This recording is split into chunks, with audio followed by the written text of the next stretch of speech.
Welcome back, everyone, to another weekly episode of the Big Ten Quick Talk YouTube channel. Today, I will give my reaction to Week 13 in college football. This consists of some bold takes that I have and my updated college football playoff bracket. And in both of these categories, I'll be talking about a lot, not just the takes, not just the bracket, but everything surrounding the takes and surrounding the bracket. This is an episode you will not want to miss. But first, before we jump in, I would like to take a moment to humbly ask that you, the listener, yes, you, please subscribe, as it is the best and most efficient way to support the channel. Liking the video gets out in the algorithm to more college football fans just like you, and commenting helps drive up the numbers as well. And I love to interact with y'all in the comment section down below. I typically do. We will start here with the bold take, starting with the one in the middle. The fire represents how hot of a take this is, as I judge it, out of 5. So this middle one, here's where we are going to start. Michigan will cover against Ohio State. That's a 2 out of 5 on the hot take scale, I guess you could say. It's really pretty achievable for Michigan. A couple reasons. First of all, this line is incredibly high. It's set at 20.5 points.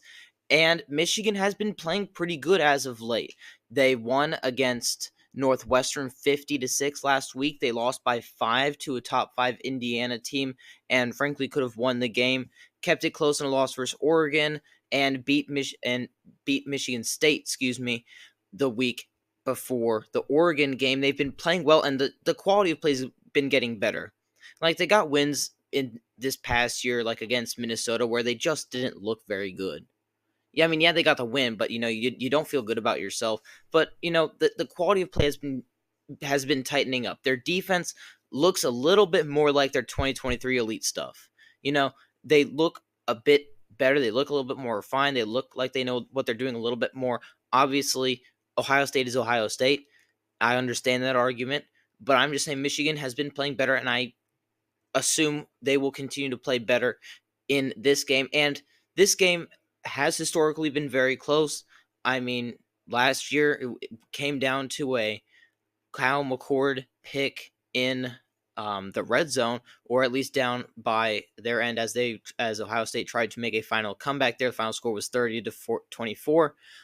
Michigan has in recent history won this battle 3 years in a row. They're going to want to continue that, and I think that Ohio State will end up winning this game. Don't get me wrong, but I think Michigan can cover against Ohio State. They could lose the game 31-14 and still cover. Think about that for a minute before typing in any comment, whatever. The next one that let's focus on is the SEC is in trouble. Let me qualify this really quick before y'all go angrily typing in comments down below. I don't mean the SEC as a conference is in trouble. The SEC is still the top conference in the league. Yes, they are. It's pretty objective, and that's a video that I have planned in the works. The offseason is going to be really fun. You want to subscribe here so that you get all the offseason coverage. Those are some really fun videos. Enough of the plug. The SEC is in trouble as it pertains to the college football playoff. The SEC was supposed to get 4, even 5 teams in this college football playoff. Some were saying, a lot of homers were saying even half the field could be SEC teams. Well, it's really not looking like the case. And the reason is that the committee has shown that they really value not losing. And a lot of the 3-loss teams, when the committee in the college football playoff poll comes out, those 3-loss teams really get hit hard, and they're not in a lot of it. So that means no Bama, no Ole Miss, no Mizzou, no LSU, no Texas A&M, if we're going by that rule. Now, I think that rule can change if a lot more teams start to go to 3 losses. It's really a fine line that the committee is walking right now with the 2-loss teams. If any of these 2-loss teams get to 3 losses, hell will start to break loose. But that's beside the point. Um, the only teams that are really in right now for contention is Georgia, Tennessee, and Texas. Now let me play out a scenario for you. What if Texas loses to Texas A&M on the road? I would put them at 2 losses, and they are in peril of not making it if they go on to lose the conference championship game. If they win the conference championship game, obviously they will be in the college football playoff in that bye. But if they do end up losing to Texas A&M and then losing in the conference championship game, that would give them 3 losses against their 10 wins. And because their strength of schedule isn't very good, they are in peril of not making it. They've only played one ranked team going into this Texas A&M game, and they lost that game. Okay, that's something to keep in mind. Another scenario, if Tennessee loses to Vandy, yes, I know it's probably not going to happen, but Vandy is a pretty good team, all things considered. They're very good for Vandy's standards. They're a pretty middle of the road team, but I mean they did upset Bama. They've played a lot of good teams close. If they get a couple breaks and beat Tennessee, that puts Tennessee at a 3-loss team. And that means that they're 9-3 and in the same boat as Bama and Ole Miss and the rest of them.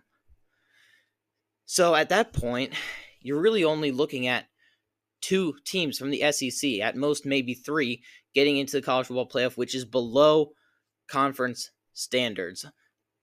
The odds of all of this happening, or even some of it happening is pretty low. I mean, the most likely outcome is that Texas loses to Texas A&M, but they could come back and win the conference championship game for all we know. So I put it as a 4 out of 5, meaning it is less likely to happen than Michigan covering, but still, it's something to keep in mind. Now, the last one, this will be a good segue into my, into my college football playoff, my updated college football playoff bracket. We could get 3 ACC teams in the college football playoff.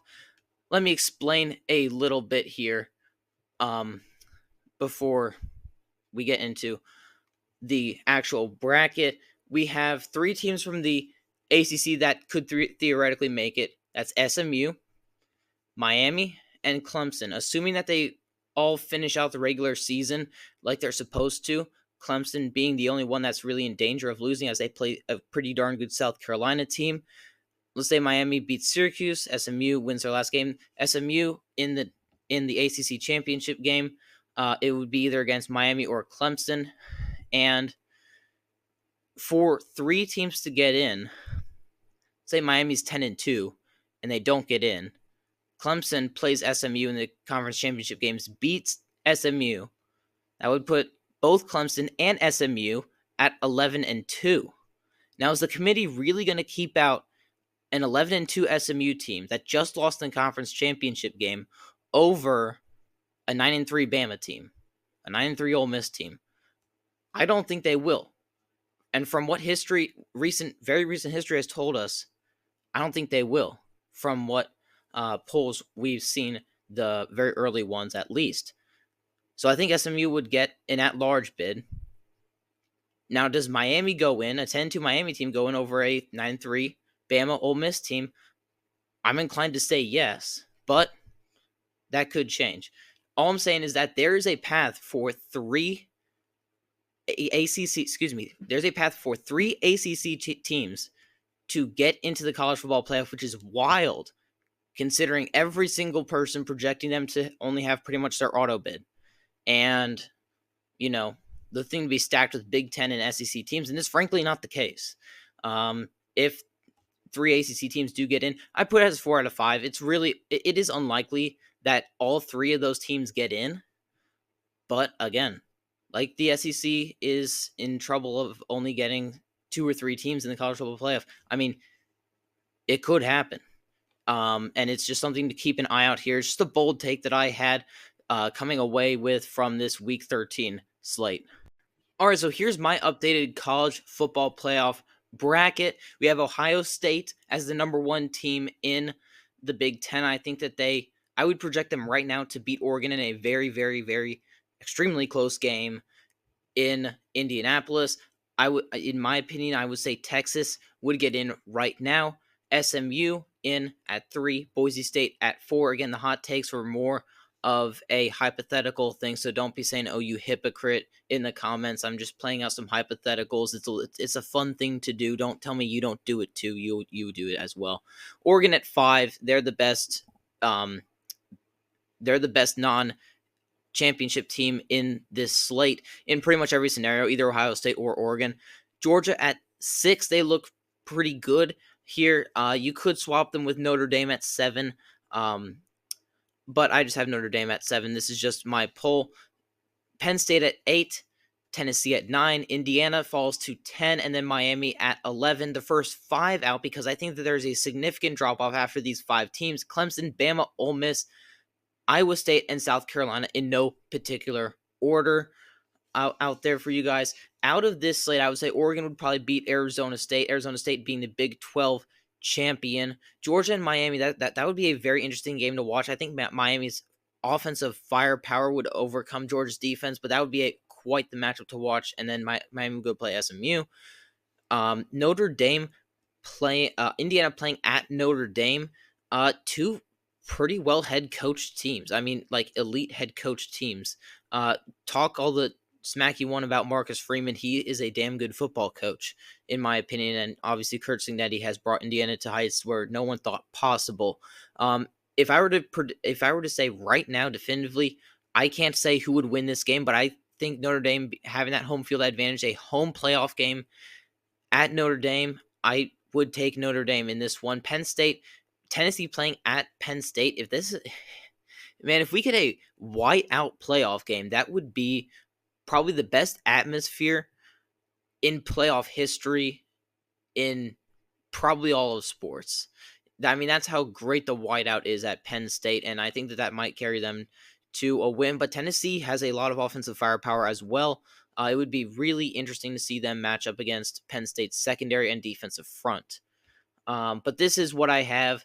I changed it from last week a bit. So thank you guys so much for watching this video. Remember to subscribe if you liked what you heard today. I do a lot of content here on the channel. I'm doing my best here to provide my my college football takes to you guys out. I love doing it, and I want to continue doing it. And the only way I continue to do it is if you guys help me out and subscribe to the channel, share it with your friends, and I'll see you guys in the next video. I'll be having videos coming out at least once every week. Sometimes I do 2. And we're working on some new experimental stuff on the channel in the background. So just keep an eye out. That's why you want to click that bell icon. All right. That's enough of me yapping. I will see you guys in the next one, hopefully. See you then.